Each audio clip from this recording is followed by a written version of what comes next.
Welcome back to the Dirty Room. We are officially under attack.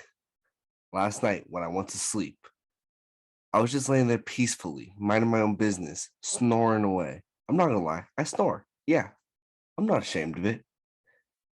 I have no control of it, so there's no reason to be ashamed. But, anyways, while I was sleeping, some bugs thought it would be a good idea to come and bite and suck my blood. Yeah, this morning I woke up with probably about 10 bug bites located up and down my right leg.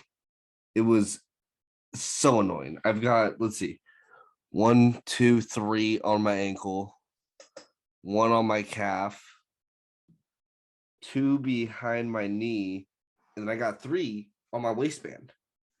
I got three on my waistband. I'm not sleeping naked. How are these like I'm hoping that they're mosquitoes. Oh, I just found one on my elbow too. Fucking sick. Okay, but I'm hoping that these mosquitoes, hopefully mosquitoes aren't like so I mean, I don't know how they get in there. I don't know how the mosquitoes get in there. Like I understand why I got attacked by these. I'm gonna just keep saying mosquitoes. They might be spiders. I don't know, but I don't think a spider would bite me all over like that after I'd been eating sweets all day. Because I think that's what did it. I think these bugs were able to smell my blood. They were able to smell my blood from a mile away.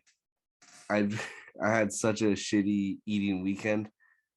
It all starts off when Mr. Softy drives by my block.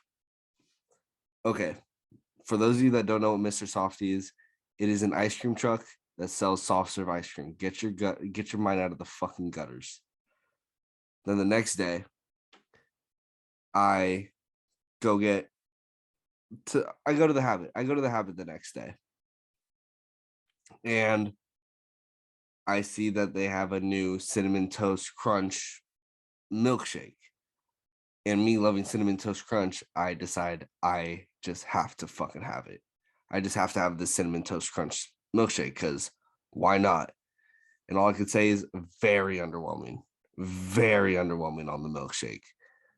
I mean, yes, it tastes like cinnamon toast crunch. Don't get me wrong, but they did not blend it up well enough where there were still chunks of cinnamon toast crunch when I was drinking it. So they either gotta thicken their straws so that we don't have to worry about the chunks getting into the straw because it was ridiculous. Every about third sip, I needed to spit out, I needed to blow back out the straw so that I could get another sip. So they need to either blend these things more so that I'm not getting chunks of cinnamon toast crunch stuck in my straw, or just give us wider straws. I don't think it's that hard to fix. And it would just make the milkshake a whole lot better. Then of course I had one more like cookie. I had a Madeline cookie before bed. So all this is, I guess, my fault for why I got bit, but I'm under attack. That's why tonight I'm staying up to record this podcast because if I'm awake, they can't sneak up on me on bed. They're gonna have to walk up on me and bite me before they can bite me. You understand that? I didn't even mean to rhyme like that, but it's what happened. All right, but going back to this last weekend, I'll stay on this past weekend for this week right now. Was UFC 272 where it was Jorge Masvidal versus Colby Covington, and for legal reasons, I will say I paid for the fight. The UFC got my money. Don't you worry, Dana. Yeah, so I was watching UFC 272 this past weekend, and I'm not gonna lie, I did not know many of the people on the card. I'm not a huge UFC watcher, but I watch here and there, so I like know a couple people, but I mostly just know the stars, the dudes that rake in the money, and Masvidal is one of them. I first became aware of Masvidal. I didn't know that he was around for so long, but I first became aware of Masvidal probably the same way that probably 80% of the people that know who Jorge Masvidal is that knockout against Ben Askren where he just came in with the flying knee. And that's exactly how he tried to open up this fight against Colby also. He straight up came out trying to get the flying kick, like he was like he didn't know that's probably his A move. All Colby did was take a step back. Overall, like Masvidal, I'm not gonna get like too in depth with the fight, but overall, Masvidal.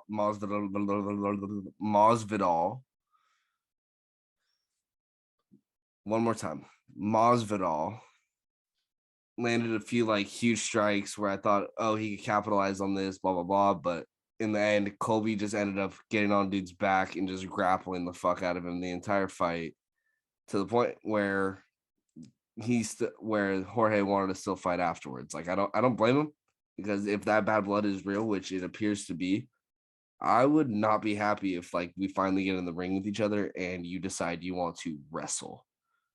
No, we got beef. We're throwing the fucking hands. You do not. Why wrestling's not gonna do anything. That's like going up to one of your friends and like you guys are about to like do a fight and you're like, no, dude, Greco-Roman style. Let me get my unitard, some grease.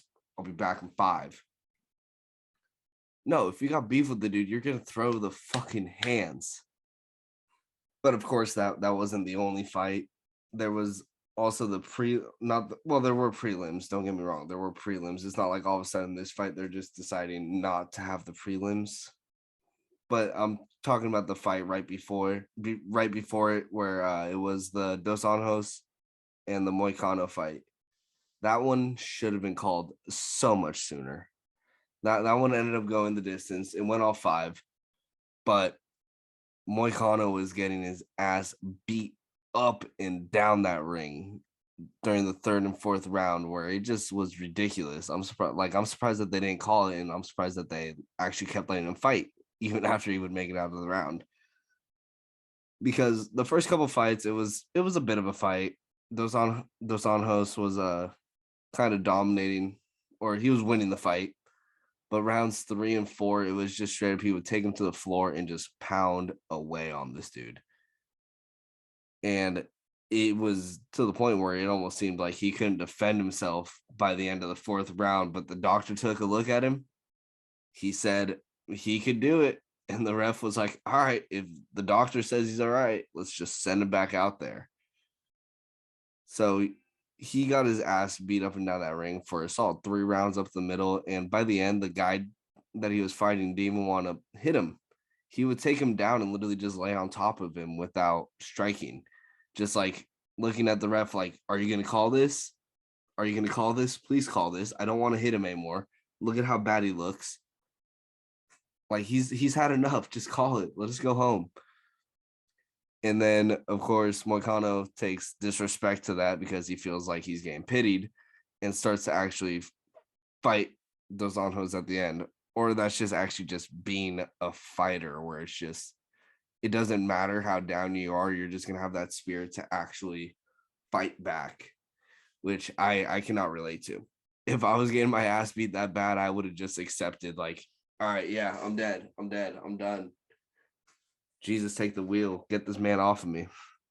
Also, this weekend was Coach K's final game against UNC, which was the most expensive basketball game in history, I believe, where the cheapest ticket was $6,000. Duke fans came all the way to North Carolina, to Chapel Hill, to watch them lose. Unranked North Carolina takes down number 4 Duke in Coach K's last game against North Carolina. Just imagine how much that's eating him away at the inside. Unless he wins March Madness this year, that is going to absolutely tarnish his legacy because he will just forever be known for losing that last game against North Carolina when he was a huge favorite. So I wouldn't be surprised if we see Coach K come back for another year. Even though he already announced the retirement tour a couple years before, or not a couple years, but a couple seasons, not a couple seasons, wow, a couple months before the season even started. I would not be surprised if we see Coach K come back until he beats North Carolina again. The next time that he beats North Carolina will be the time that he retires.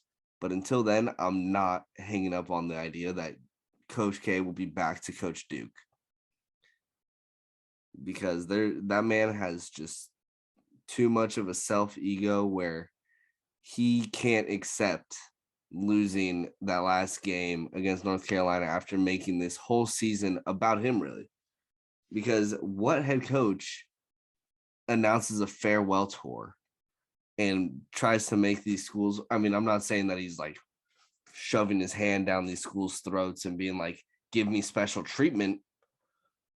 But when he steps into each and every arena, he's expecting a standing ovation just because he's Coach K and that he's retiring. But yeah, that's just I don't think just fine on my final thoughts on Coach K's final quote unquote final game at North Carolina is he's not going to go out that way. He's gonna finish this year, retire for a year or two, and then he's just gonna get the itch because the internet will not let him forget that he lost his last game against North Carolina. And speaking of losing, the Golden State Warriors have absolutely been killing me lately. I haven't been gambling too much the past like week or two because I've been cold. I've been cold. I couldn't fucking throw a rock into the ocean right now with a pick. Literally last night, I was looking at the Clippers -5.5 against the New York Knicks because the New York Knicks are just an absolute dysfunctional team right now. They're a terrible team. Like they have pieces, but none of them play well together and or at the same time. So I was looking at the -5.5 for the Clippers, even though I know that they're missing Paul George and Kawhi. I was still confident in them. And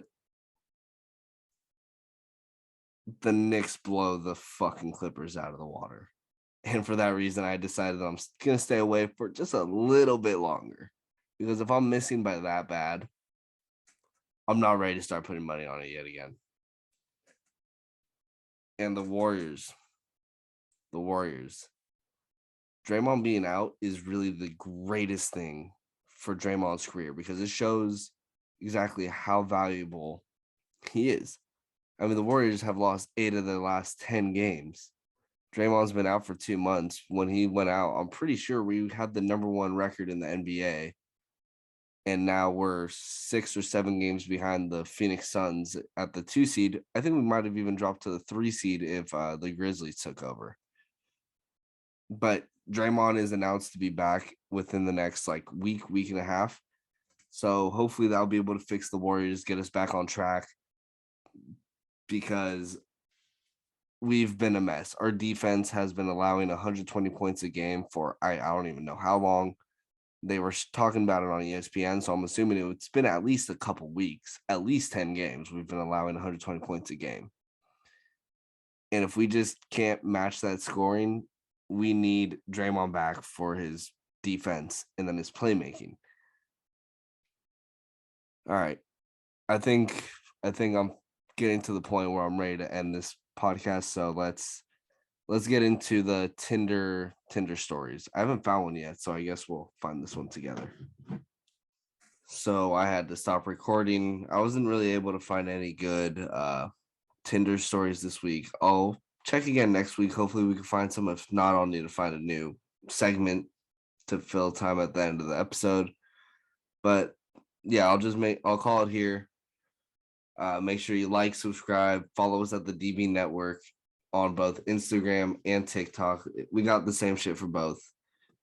And we'll be coming out with some new videos coming pretty soon. All right, later.